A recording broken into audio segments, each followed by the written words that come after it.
welcome back. We are reviewing The Crown season 5 episodes 5 and 6. These are quite different episodes, but they have the theme of marriage like right in the middle of both of them. So episode 5, basically it should be called the adulterous phone sex episode involving Charles and Camilla. Like, calling it the way ahead, yes, okay, Peter Morgan, I get it, but it's the adulterous phone sex episode. That's really what it is.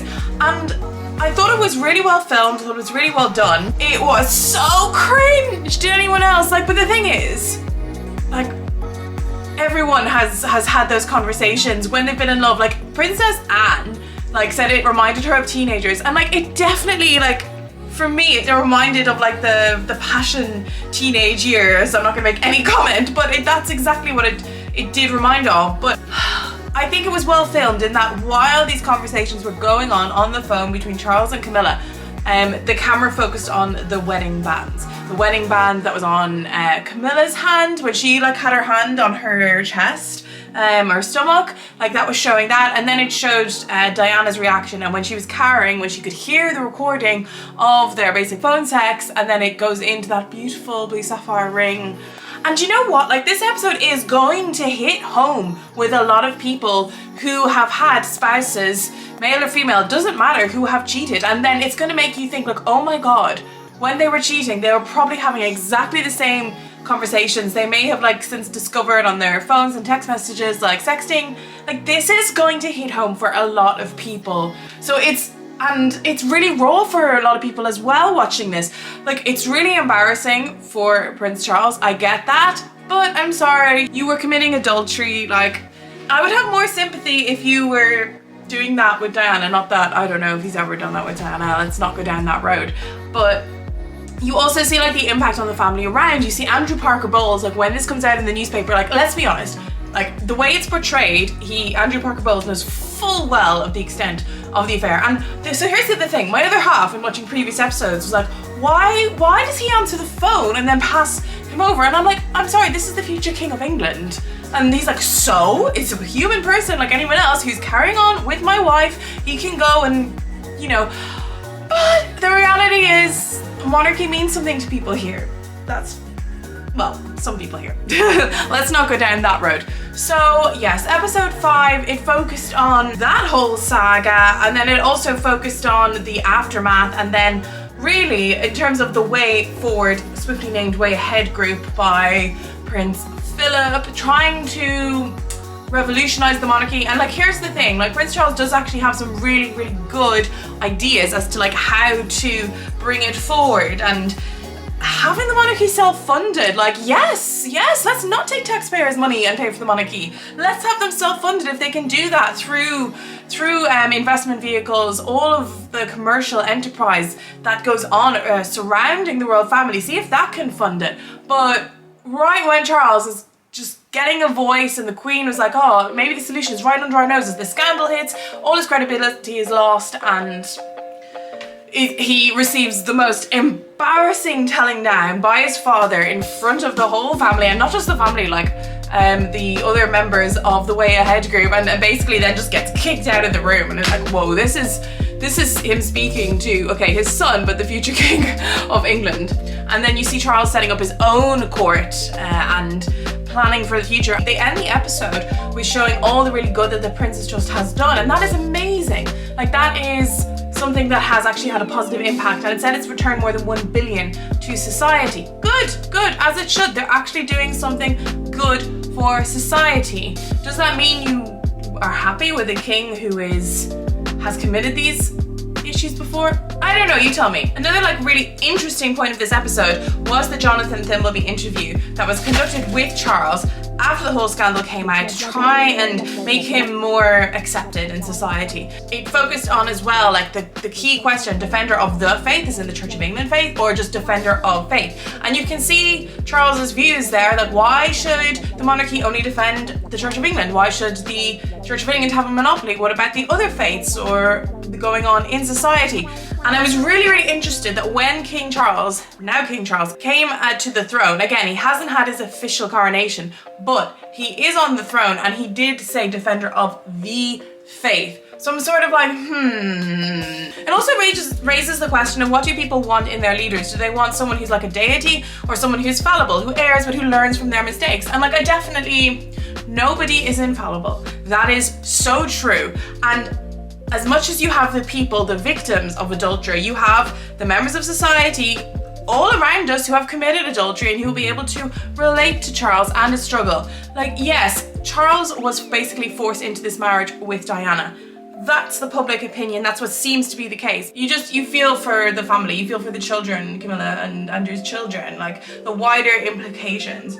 So, I mean, this episode, it was very like, you just couldn't stop looking at it. You didn't want to hear all the dialogue of the phone call conversation between Camilla and Charles, but then you couldn't not. It's like, it was toe curling. Like that's just my personal view, but interested to know your view. The next episode, called A Patio House, it's heavy. Like, I remember like when I first watched this episode, I was really tired. It was an evening and I was like, oh, let's just watch the beginning. Like, I'm sure it's gonna be fine, you know, it's just be fine. No, the Romanovs are brutally executed in the most horrific way possible, although you can kind of see it coming when the letter comes. In 1917, war-torn Britain, the letter arrives saying like, do you want to save your cousins? And Queen Mary, nope, she says we might live to regret it. I mean, she did live to regret that decision, but the decision was not to bring them back, it was to leave them there, and then ultimately they were killed. And you learn that this decision probably was motivated not out of not wanting a rivalry between another woman, but more because the monarchy was in a serious state, as it always nearly seems to be, and justifying their place in society. And if they were found to be supporting a family that had German connections in the middle of a world war against Germany that could really destabilize the monarchy, oh God, it's just horrific. And you just feel for the family who were like pushed in and brutally killed. At the same time, like, did they have a nice life? Like, the Battyap house was really, really lovely. It looked really, really nice, but yeah, I mean, that is a horrible way to go, like, as way it goes.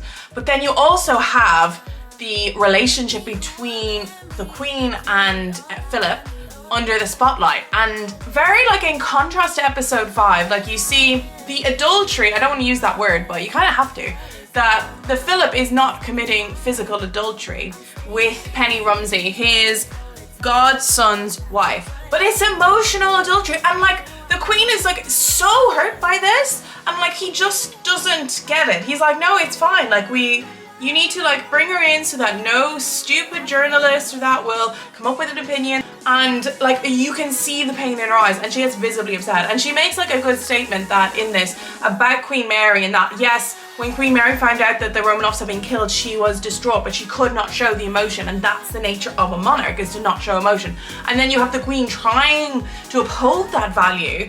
Like, at least she does shed a tear.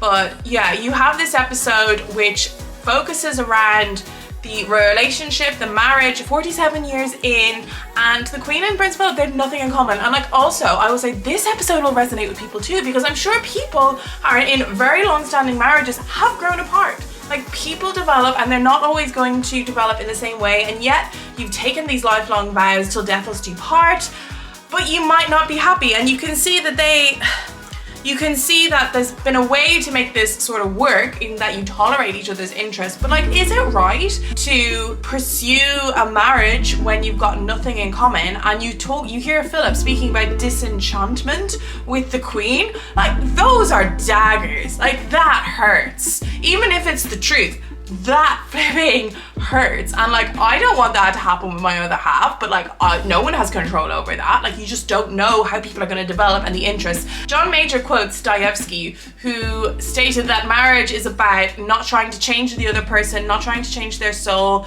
like being tolerant of their interests. And the Queen's just like, so two people completely nothing in common. He's like, yeah, that's sort of the way. And I'm like, is that right? Is that right in society? And I think The Crown actually makes us look at this question and go, is this actually right? And it's interesting how Peter Morgan uses the relationship of UK with Russia, and you hear the speech of like the Queen saying, okay, well, our time apart was just a time apart, and we hope that this next phase going forward will bring togetherness. And like, you can basically say there was the same thing about her hopes with the marriage, with her own marriage of Philip, because the discovery of the Romanov bones and all of that, the Queen is hoping going to be like a uniting force for her and Philip. And you quickly see that's not the case. And then towards the end of the episode, you hear from John Major that Boris, his leadership is in question. He doesn't have the authority that is really, really needed. And like you have this episode airing in a time of war, of Russia invading Ukraine and Putin. And yeah, there's a lot of undertones here. But I believe the main focus was to use the Russian story as a way to compare and contrast with the royal marriage between the Queen and Prince Philip. So I'm not really going to go look into it too finer detail there. So like both of these episodes really, really focused on marriages and a comment on society, and that there seem to be a lot of unhappy marriages. And there's adultery of both the physical kind, which Charles was clearly engaging in, and then the emotional adultery, which Philip was engaging in, but that there are still devastating impacts. And you see the ultimate act of love from Queen Elizabeth in that she brings Penny into the family, she brings her to church at Christmas in Sandringham, and like that is an ultimate act of devotion. And then towards the end you see her playing with corgis. Can't just say how much we love the corgis. I mean, we're such suckers for just basic animals, aren't we? But we love that, and you can see that Philip is looking at her and her interests, and you see like her with the horses as well. Like she has her passions, and I think she just needs to, the route they're choosing is to just go into each other's passions and sort of be companions while having other outside interests as well. So it's a different approach to marriage, and like, yeah, I don't know, it makes us look at each other as a society as well. But I mean, there's plenty of people now who are separating much older in life, and like I'm glad that people do have the confidence to do that if that is going to ensure their happiness, and families just want people to be happy. So that's my take on these two episodes. Very, very interesting, all about marriages. Interesting, some of them very heavy episodes, particularly with the Romanovs. And I'm really glad that they were found and they could have the burial, but it's just crap that they died the way they did. Maybe they had a nice life up to that. You just don't know. So this is Peter Morgan's vision. But what do you think? I'm really interested in your views now, but join me again where I'll be reviewing the next episodes of The Crown Season 5.